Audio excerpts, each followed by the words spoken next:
नमस्कार, technical analysis course के इस 30th पार्ट में आपका स्वागत है। पिछले कुछ पार्ट्स में हमने पैटर्न्स के बारे में बहुत डिटेल में समझा था और आज हम बात करने वाले हैं कुछ और इम्पोर्टेंट टॉपिक्स के बारे में, जैसे कि वॉल्यूम, ट्रेंड लाइंस और सपोर्ट और रेजिस्टेंस। ये तीनों भी चीज़ें टेक्निकल एनालिसिस में काफ़ी इंपॉर्टेंट हैं। अगर देखा जाए तो टेक्निकल एनालिसिस दो चीज़ों का एनालिसिस होता है, प्राइस और वॉल्यूम। प्राइस को तो हमने देख लिया और प्राइस के अनुसार हमने अलग अलग पैटर्न्स को भी देख लिया। अब वॉल्यूम का क्या, ये वॉल्यूम होता क्या है और उसे कैसे एनालाइज किया जाता है, इसे अब हम समझेंगे। तो वॉल्यूम हमें बताता है कि उस दिन कितने शेयर्स ट्रेड हुए। जैसे कि आप यहाँ पर TCS के शेयर डिटेल्स देख सकते हो। तो TCS के डिटेल्स में आप यहाँ पर देख सकते हो कि 17 सितंबर 2019 को TCS का वॉल्यूम 27,96,530 था।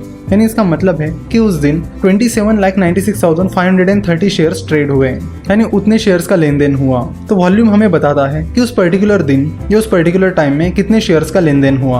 अब 17 सितंबर 2019 को TCS के 27,96,530 शेयर्स ट्रेड हुए। अब ये वॉल्यूम कम है या ज़्यादा, ये कैसे पता करें? तो उसके लिए आपको पिछले कुछ दिनों का एवरेज वॉल्यूम देखना होगा। जैसे कि आप यहाँ पर देख सकते हो कि 17 सितंबर के पहले 5 दिनों का एवरेज वॉल्यूम 24,86,391 था। 17 सितंबर के पहले 10 दिनों का एवरेज वॉल्यूम 22,85,555 था और 17 सितंबर के पहले 30 डेज का एवरेज वॉल्यूम 22,43,505 था। तो इससे हमें पता चलता है कि 17 सितंबर से पहले के दिनों का एवरेज 17 सितंबर के वॉल्यूम से कम था, जिससे हमें ये पता चलता है कि 17 सितंबर का वॉल्यूम अच्छा था। टेक्निकल एनालिसिस में वॉल्यूम काफी ज्यादा इंपॉर्टेंट होता है और आपको वॉल्यूम का एनालिसिस करना ही करना होता है।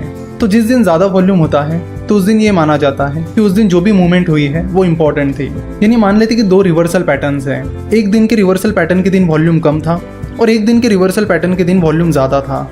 तो ज़्यादा इंपॉर्टेंस उस रिवर्सल पैटर्न को दिया जाएगा जिस दिन वॉल्यूम ज़्यादा था। अगर किसी दिन रिवर्सल पैटर्न आता है या कोई इंपॉर्टेंट पैटर्न आपको दिखाई देता है जिसके बेसिस पर आप डिसीजन लेने जाते हो और तभी आपको लगता है कि उस दिन का वॉल्यूम काफ़ी कम है, तो आपको उस बेसिस पर डिसीजन नहीं लेनी चाहिए। दोनों भी चीज़ें इंपॉर्टेंट हैं, पैटर्न और वॉल्यूम। सही पैटर्न और स्ट्रॉन्ग वॉल्यूम इंडिकेट करता है कि वो जो पैटर्न है वो स्ट्रॉन्ग है। जनरली आपको वॉल्यूम कैंडलस्टिक चार्ट में नीचे इस तरह दिखता है, जिसकी मदद से आप चेक कर सकते हो कि उस दिन वॉल्यूम कम था या ज़्यादा, और फिर आप वॉल्यूम और कैंडल दोनों को चेक करके अपने डिसीजन ले सकते हो। तो अब हम बात करेंगे ट्रेंड लाइन के बारे में। ट्रेंड लाइन भी टेक्निकल एनालिसिस में बहुत इंपॉर्टेंट होती है और ट्रेंड लाइन का इंपॉर्टेंस इसलिए है क्योंकि ट्रेंड लाइन से हमें ट्रेंड पता चलता है कि मार्केट में कौन सा ट्रेंड चल रहा है, अप ट्रेंड चल रहा है, डाउन ट्रेंड चल रहा है या फिर कोई भी ट्रेंड नहीं चल रहा है। तो यहाँ पर एक ग्राफ है और इस सिंपल ट्रेंड लाइन से हमें पता चलता है कि इस स्टॉक में अप ट्रेंड चल रहा है। तो जब तक शेयर प्राइस इस ट्रेंड लाइन को ब्रेक नहीं करती है तब तक माना जाएगा कि ट्रेंड चल रहा है, और शेयर प्राइस जैसे इस ट्रेंड लाइन को ब्रेक करती है तो माना जाएगा कि वहां पर वो ट्रेंड खत्म हो गया है और फिर वहां से या तो दूसरा ट्रेंड शुरू हो सकता है या फिर कोई भी ट्रेंड नहीं हो सकता है। अब हम बात करेंगे सपोर्ट एंड रेजिस्टेंस के बारे में। आपने कई बार न्यूज़पेपर में, न्यूज़ में या कहीं पर भी सपोर्ट एंड रेजिस्टेंस का जिक्र जरूर सुना होगा। टेक्निकल एनालिसिस में सपोर्ट एंड रेजिस्टेंस बहुत जनरली यूज़ की जाने वाली टर्म है। तो चलो देखते हैं कि सपोर्ट एंड रेजिस्टेंस क्या होता है। तो शुरुआत करते हैं सपोर्ट से। सपोर्ट हमें स्टॉप लॉस सेट करने में मदद करता है। कैसे? चलो देखते हैं। जैसे कि यहाँ पर आप देख रहे हो कि नीचे ये स्पेसिफिक प्राइस है जहाँ पर जाकर वो शेयर प्राइस फिर से यूटर्न ले रही है, यानी फिर से ऊपर जा रही है। जैसे कि आप देख सकते हो कि बार बार शेयर प्राइस यहाँ तक आके गिरती है और यहाँ से आके फिर से उभर जाती है और फिर इन डॉट्स को जोड़कर हमें सपोर्ट लाइन मिल जाती है। तो सपोर्ट लाइन हमें बताती है कि सपोर्ट लाइन के पॉइंट पर बाइंग प्रेशर ज्यादा है, यानी बाय करने वाले ज्यादा है, जिससे शेयर प्राइस उस लाइन के नीचे नहीं जा रही है। इसलिए सपोर्ट का उपयोग ट्रेडर स्टॉप लॉस के लिए करते हैं। तो सपोर्ट लाइन ड्रॉ करने का तरीका बड़ा सिंपल है।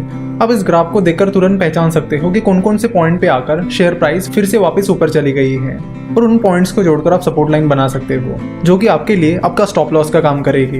पिछले कुछ एपिसोड्स में हमने जितने भी पैटर्न्स देखे हैं उसमें हमें ये तो पता चला कि अब शेयर को बाय करना चाहिए या फिर सेल करना चाहिए, लेकिन ये नहीं पता चला कि उस शेयर का स्टॉप लॉस क्या होना चाहिए, उसकी टारगेट प्राइस क्या होनी चाहिए। तो इन चीज़ों के लिए हमें सपोर्ट एंड रेजिस्टेंस पर डिपेंड रहना होता है। सपोर्ट के बाद अब बात करते हैं रेजिस्टेंस की। रेजिस्टेंस एक ऐसी लेवल होती है जहां पर सेलिंग प्रेशर ज्यादा होता है, यानी जहां पर जाकर शेयर प्राइस यू टर्न ले लेती है, यानी शेयर प्राइस जल्दी से उस लेवल को ब्रेक नहीं कर पाती है। तो जैसे कि आप यहाँ पर देख सकते हो कि शेयर प्राइस कई बार रेजिस्टेंस के लेवल तक चली गई और फिर वापस नीचे चली आ गई, क्योंकि रेजिस्टेंस के लेवल पर सेलिंग प्रेशर काफी ज्यादा है, जिसकी वजह से वहां पर जाकर शेयर प्राइस नीचे चली जाती है। तो रेजिस्टेंस का उपयोग टारगेट प्राइस सेट करने के लिए किया जाता है। मान लेते कि आपने किसी शेयर को 100 रुपए पर इंट्राडे के लिए खरीद लिया है तो आप रेजिस्टेंस लाइंस को टारगेट रख सकते हो, यानी जैसे ही शेयर प्राइस उस रेजिस्टेंस लाइन को टच कर देगी आपके शेयर सेल हो जाएंगे और आपका प्रॉफिट बुक हो जाएगा। तो शेयर प्राइस जितनी बार रेजिस्टेंस लेवल तक जाएगी और नीचे आएगी उतनी ही रेजिस्टेंस लेवल स्ट्रॉन्ग मानी जाएगी ना। अगर शेयर प्राइस सपोर्ट लेवल को या फिर रेजिस्टेंस लेवल को ब्रेक कर देती है तो फिर उसके बाद आपके सपोर्ट एंड रेजिस्टेंस चेंज हो जाएंगे, क्योंकि रेजिस्टेंस हमेशा आपकी करंट प्राइस के ऊपर होता है और सपोर्ट हमेशा आपकी करंट प्राइस से यानी जो प्राइस चल रही है उससे नीचे होता है। तो जैसे ही शेयर प्राइस सपोर्ट या रेजिस्टेंस को ब्रेक कर देगी आपके रेजिस्टेंस एंड सपोर्ट लेवल भी चेंज हो जाएंगे। आपको फिर से उस प्राइस के ऊपर के ऐसे पॉइंट ढूंढने पड़ेंगे जहां पर जाकर वो शेयर प्राइस नीचे चली आई है और उन पॉइंट्स को जोड़कर आप रेजिस्टेंस लाइंस बना सकते हो। तो सपोर्ट एंड रेजिस्टेंस एक काफी सिंपल कंसेप्ट है, इसे आप जरूर ध्यान में रखिए और अपने टारगेट और स्टॉप लॉस सेट करते वक्त आप रेजिस्टेंस और सपोर्ट का यूज जरूर कीजिए। आशा करता हूँ कि आपको वॉल्यूम, ट्रेंड लाइन और सपोर्ट एंड रेजिस्टेंस समझ में आया होगा।